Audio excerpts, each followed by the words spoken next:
We're starting with football. Welcome back to Sports Dump, Lewis County's only sports podcast. We're sponsored by Elam's Home Furnishing and Mattress Gallery, Goebel Septic, and Americool Heating and Cooling, and the Farm Store. Another week has passed, and we continue to inch closer to the postseason. Borne back ceaselessly into the past and whatnot. We'll get to the latest basketball updates around the area, but first, we have to start with breaking football news.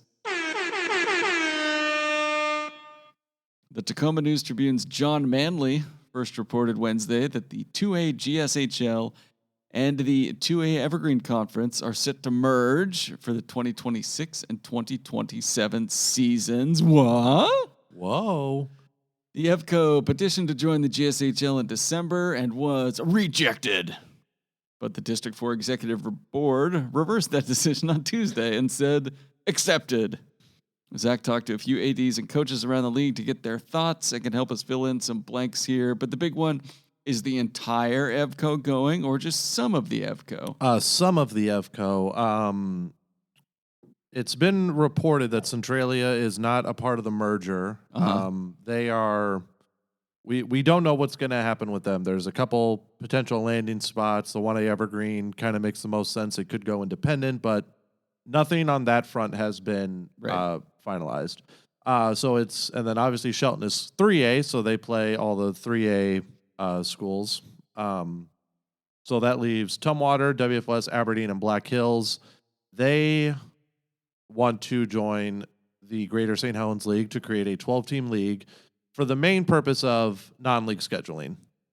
Because right now, if they only run with a 4-team league, that's 6 non-league games that they have to fill for a 9-week regular season. Right. That's damn near impossible because most leagues around the state start league play in week 4, week 5 at the latest. So to find teams that have openings for 6 games, that's hard to do. And Dan Hill mentioned that he straight up said it's not doable, and that this is the best situation for those 4 teams. Talked with Tommy Elder, WFS, and Tumwater AD Jordan McGrath. Tommy made it seem like it was pretty much finalized. They just have to work out the details. They were having a meeting next week to hash out like a path to the postseason, who gets allocated for the round of 32, different setups for the league. Is it going to be 2 divisions of 6 teams? Is it going to be 3 pods of 4 teams? Play everyone in your pod, and then you have 2 other games that will be league games from other teams in the other 2 pods. That still needs to be hashed out. But from what the sound of it from Elder, Dan Hill, and Jordan, all seem very positive. They're hopeful that this gets wrapped up by spring football. So that way they can finalize the schedule and figure out a path to the playoff.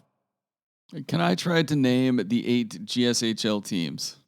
Go ahead. Would we be able to tell him if he's correct? Yes. Okay. Columbia River. Yes. Hawkinson. Yes. Woodland. Yes. R.A. Long. Yes. Mark Morris. Yes. Oh, this is where it gets tough. Hint line. Think more towards Vancouver. Prairie? No. Nope, they're 3A. Towards Vancouver. K-Whirl? Is that a good hint? K-Roll? K-Whirl? K-Whirl? Is that a good hint or no? I don't know what that is. I don't know what that is either. It's That's not a good hint. I'll explain that when you're not guessing. What do you use to dish? Wash. Washougal. Yep. Washougal. That's 6. 2 let's more. See. Are they? How close to I-5 are we talking here? I don't know. One of them's pretty close, isn't it? Yeah, one of them's pretty close. With the new, has he said the one with the in and out? Has he said that one? I lost. No, Battleground. Huh? Battleground. That's 4A. Battleground's 4. Who's got the goddamn in and out? The in and out. That's a better hint. Ridgefield. Yes. One more. What am I up to? 6, 7. Last one. Boy, it's not La Center, is it? Nope. They're 1A. That's what I thought. What's Ridley's last name? Oh, Hudson Bay. Yes. Okay. Yeah, That I was get kind of fun, actually. The K-Whirl hint, I don't know what the official term or anything like that is, or if that is official, but some of the buses down there have like K-Whirl transportation. Kalama, Woodland, Ridgefield, La Center, Center. yeah. Oh, Okay, okay. right. So I was going for That's what you Woodland, get to. Ridgefield, and I honestly lost track of which ones you had already said. So my hints were kind of just throwing darts at the board and hoping you hadn't already said that one. Yeah, there used to be a local acronym like that, TOWN, or Toledo, Onalaska, Winlock, Navavine. So, all right. Yeah, so that could your story was good, Zach. You did a lot of work on that. Thank you. And I enjoyed trying to help out and determine when Rochester and Aberdeen had played. You said that you said that they played in a hybrid league back in the 2010s. Yeah, they kind of there was a point where Aberdeen and Rochester were classified 2A, and they at least for football, I can't remember if it was for the rest of the sports or not. They played in the 1A Evergreen, but it was actually a hybrid league for those couple years with basically the teams that are in the 1A Evergreen now. And back then, the EvCo was also only 4 teams, right? It was just WF West, Centralia, Tumwater, Black Hills, right? I think that's what your story said. Yeah, that is how it was that's set when up. Capital moved up to 3A. That's when a lot of those schools moved up to 3A. And Capital, Prairie, right around that time. Yep. So yeah, this will be interesting. You know, I would expect him to go with the 2 6-team leagues. That kind of makes the most sense, doesn't it?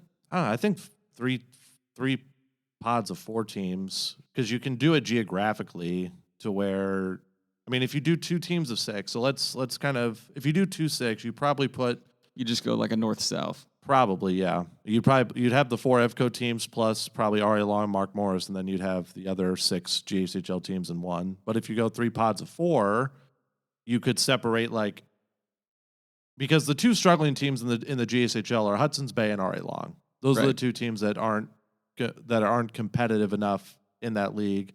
So you could put those 2, or you could separate those in a pod and not make sure Tumwater isn't with them, and Tumwater has more like competitive games like Ridgefield, Columbia River. Those schools are pretty yearly competitive in football. Mm-hmm. So there's a lot to be sorted out, but it's not finalized yet if we keep going down in the notes. Okay. All right. Well, we will move down further into the notes now. It seems the appeal process is not done yet. The Columbians' Micah Rice reported Thursday afternoon that the GSHL was appealing the board's decision. The appeal will be considered by a board that includes members from all 6 WIAA districts. A statement put out by the league did add that they will cooperate with the EvCo regardless of whether or not the appeal is successful. So, the plot thickens. We will see more.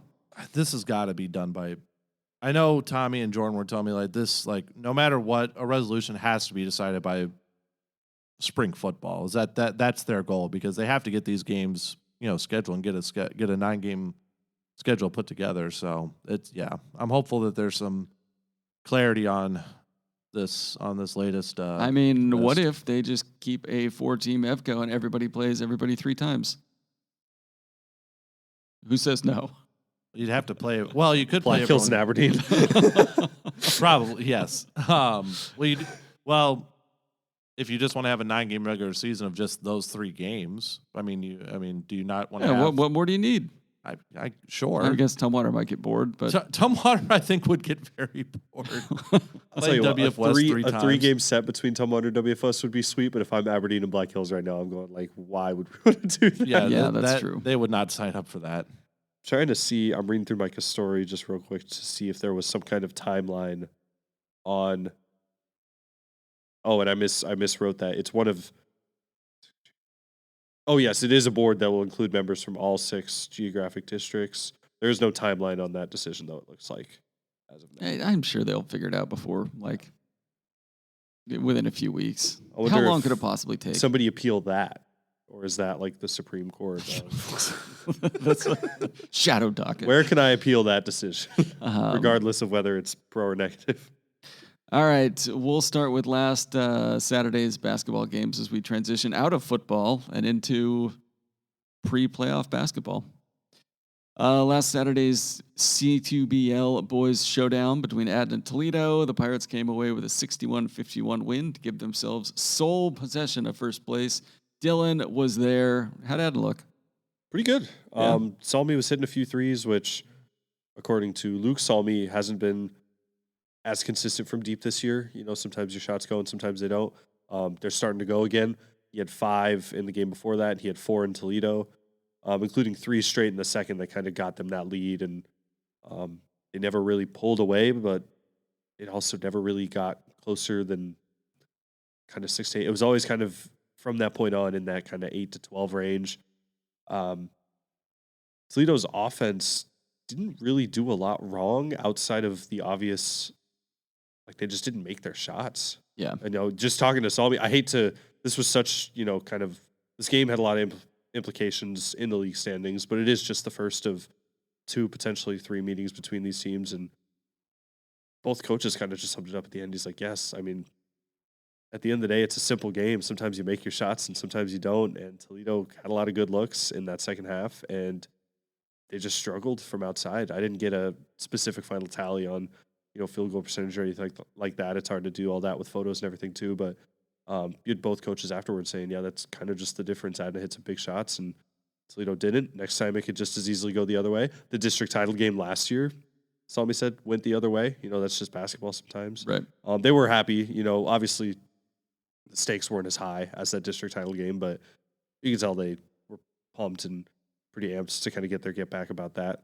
But also, like I just kind of mentioned, both coaches also go, we'll see him at least one more time, probably 2, as long as we do what we're supposed to do.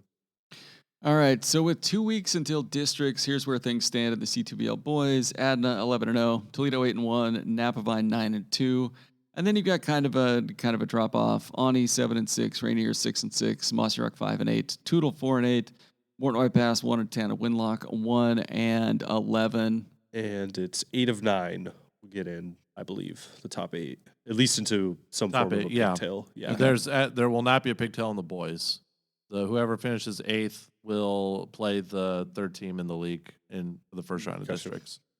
And then districts, top 2 teams out of each of the leagues get first round buys? Correct. Okay. Had Toledo and Napavine played?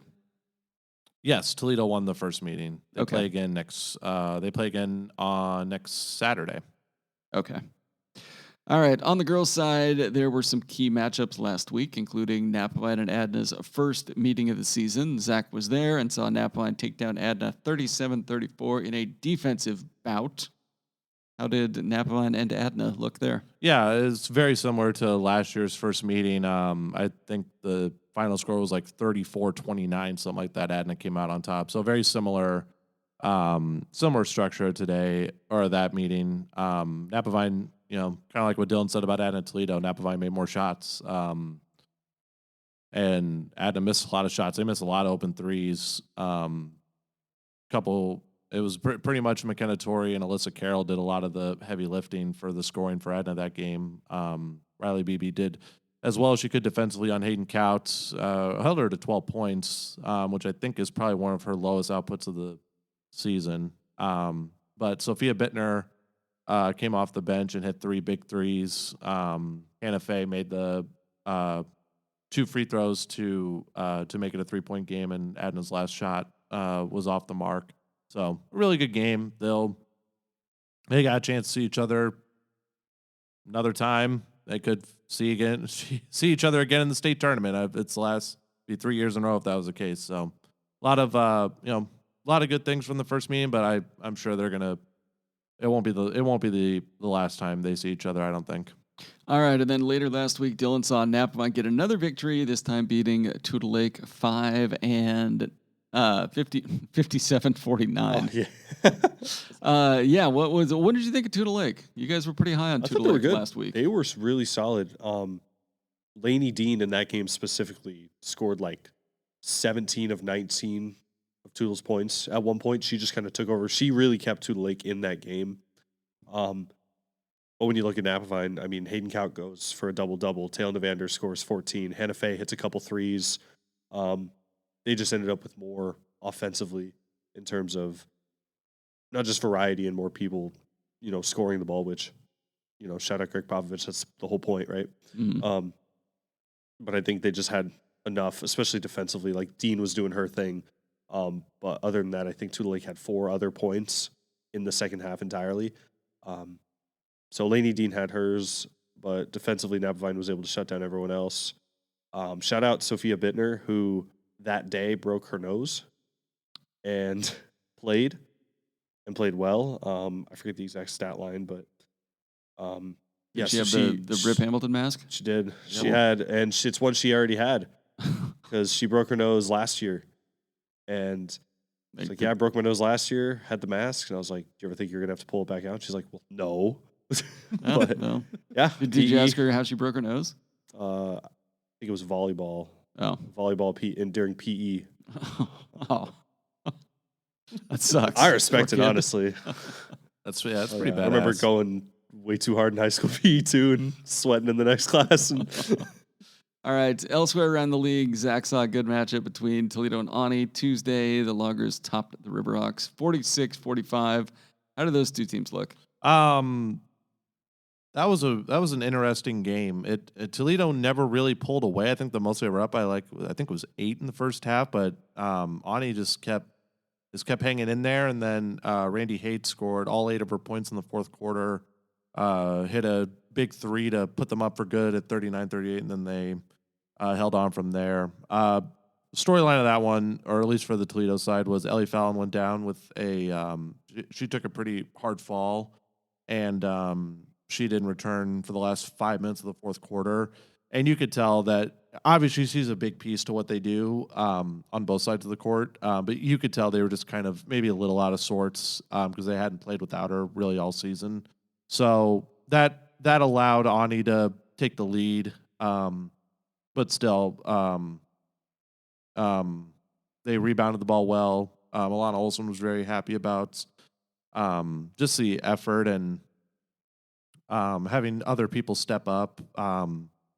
Emily Jacoby didn't score a point in the fourth quarter, and they still won by 1. So I found that pretty incredible that other girls were able to make shots when that hasn't been the case really all season long. Right. So yeah, it was a good game for Ani. All right, Napavine currently sits atop the C2BL girls standings at 4-0, and Adna's 3-1, Onalaska 2-1, Toledo 2-1, Tootle 1-2, MWP 1-2, Rainier 0-3, Mossy Rock 0-3.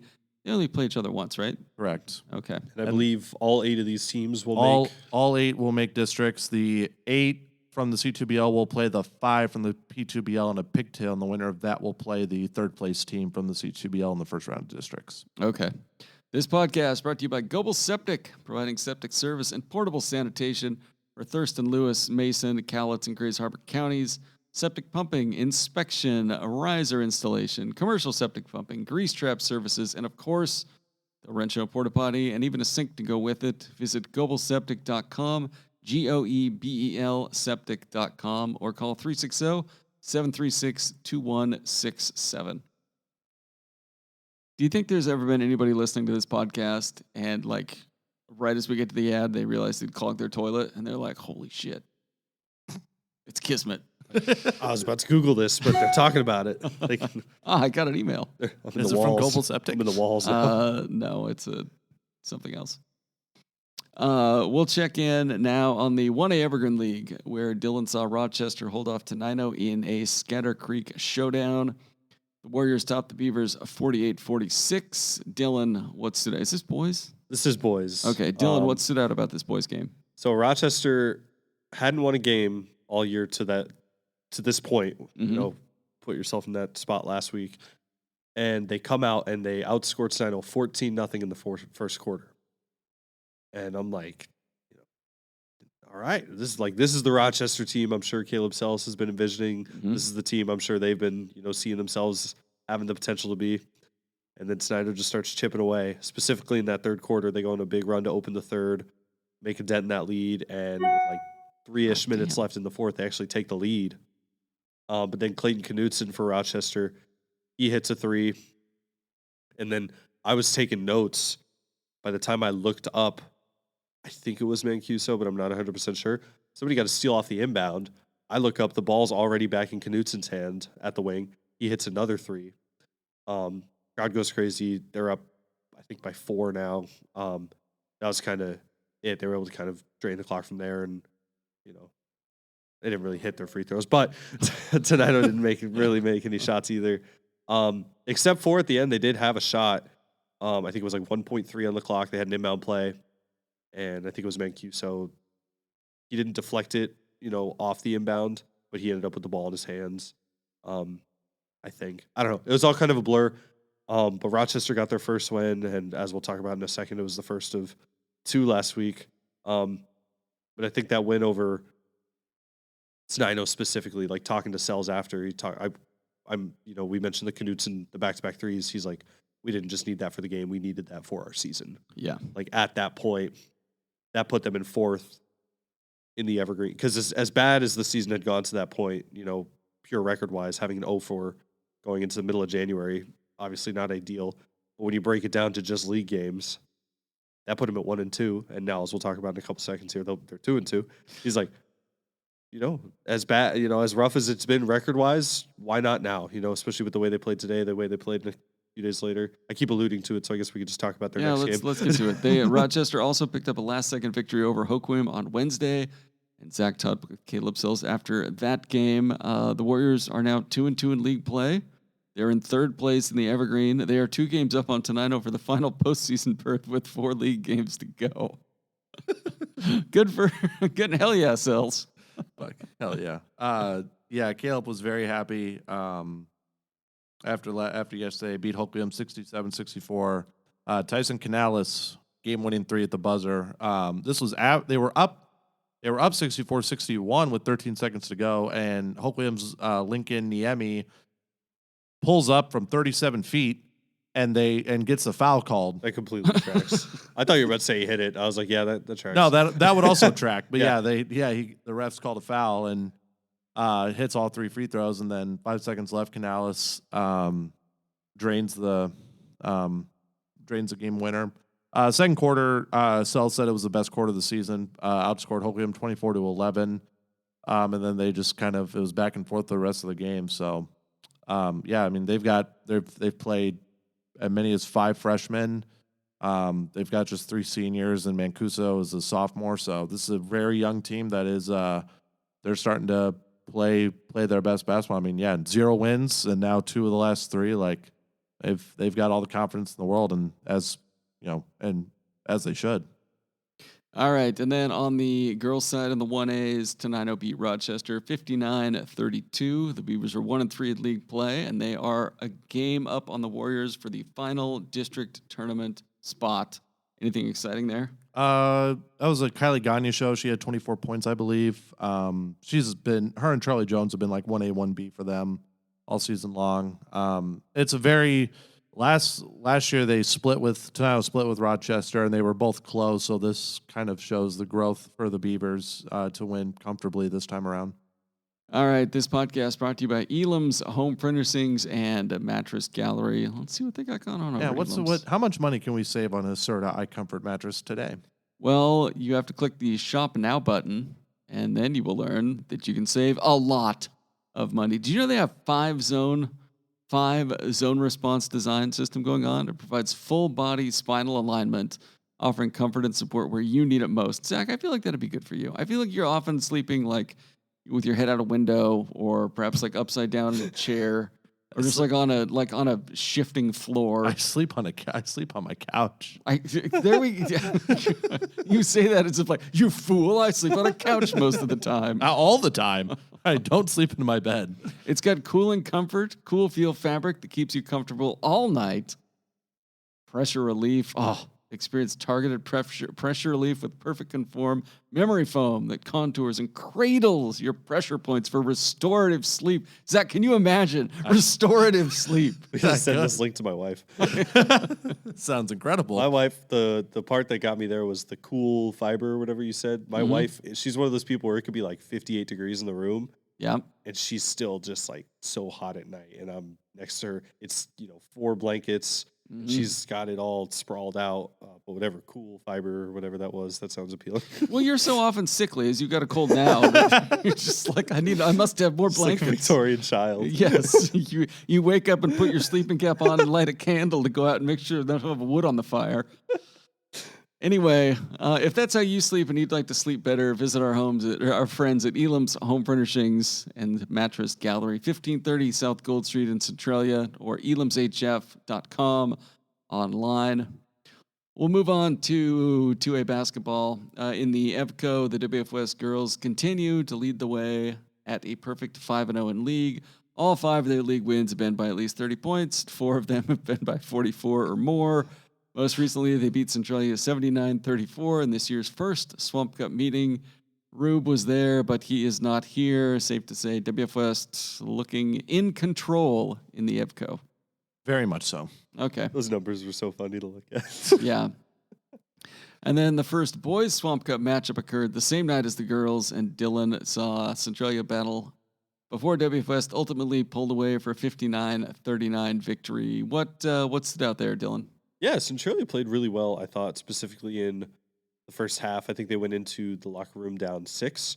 But talking to Chris White, WFS coach, after, he mentioned to me, he's like, yeah, going into the locker room, it was a quick first half. The refs let him play. There was a lot of physicality, but not a lot of foul calls. And White said, yeah, I had 5 guys going into the locker room at half with 1 foul. And he just goes, push the line. See what you can get away with defensively. Yeah. Make them call it. And they called more, but they didn't call a ton. And that just allowed WFS, the pressure defensively just ramped up immediately. Full court press, a lot of on-ball pressure, and it worked very well. Centralia only scored, I think, 18 it was after the break, and WFS was able to do enough. Offensively, they're still working without Schwarz in the post. But Race Rocky had a nice night. White Hoffman hit a few shots. Alex Stafford, yeah. He didn't score a ton, but he was all over the floor defensively. Defensively. Just a lot of those 50-50 balls, diving, hustling, stuff like that. So I wouldn't say WFS, I don't think it's a shock to say that they're not the most talented team in the EvCo. I think we've kind of felt this way for a while, but they are tenacious enough and feisty enough to give some teams some trouble. And in that second half, it helped them pull away against Centralia. All right. Elsewhere in the EvCo, Tumwater boys and girls topped Black Hills on last Tuesday. The girls won in overtime 60-59. The boys won 58-52. Any surprises on either of those? I thought the Tumwater girls beating Black Hills in overtime was a little surprising. I got there towards the end of the first of the regulation and then saw for the whole overtime. Black Hills just kind of turned the ball over a lot, and Tumwater made them pay. And then boys game, very close. Tumwater, they were able to overwhelm Black Hills with their size and athleticism. And Black Hills did not shoot well from the 3, which is kind of their mantra. I mean, they live by the 3, they die by the 3. So, Tumwater looked really good in that game. All right, the Tumwater girls are in second place in the EvCo at 4-1. 1 game behind WF West, and they play tonight in Chehalis. Shelton's 3-2 in league play, and in third, Black Hills 2-3, and Centralia's 1-4, and in fifth. On the boys' side, Tumwater's 5-0, Black Hills 4-1, Aberdeen's 3-2, WF West 2-3, and Centralia's in fifth at 1-4. I like the nice even the way those things are kind of broken out there. Yeah. Will there be any movement over the second half of the league play, or do you think this order kind of sticks throughout the season? I think it sticks. The one where it could is like maybe WF West beats Aberdeen the second time around, because I'm pretty sure Aberdeen won the first meeting. I think so. So I think that's about the only flip, but I think the rest could be about the same. And Shelton, obviously, for the girls doesn't factor into the league play, so Centralia is looking. If they beat Aberdeen the second time around, they will almost assuredly get into that district pigtail game. All right, this podcast is brought to you by Americool Heating and Cooling. Your comfort is their business. They provide full-service HVAC installation services and repair with a 100% satisfaction guarantee. They do all kinds of stuff. air conditioning, heating repair, maintenance, installation, furnaces, boilers. Dylan, you'd love that. Throw a boiler in your house. Keep that bad boy up to 85 degrees 100% of the time. Indoor air quality. That might help you out too, man. Right. Get a humidifier going on. Well-timed sniffle. New construction, commercial HVAC, maintenance. Check out west.americoolonline.com to learn more about everything they offer. Before we wrap up, we'll take a trip to Cancun to check in with Zach after the Bears' season-ending loss. Yeah. Oh, well. Oh, do you guys, before can't review, forgot to put this on here. We didn't check on RPI. Oh, that's right. that's way RPI did come out today. Yeah. RPI rankings, boys, 2As. Ari Long is number 1. No surprise. The only undefeated team in the 2As.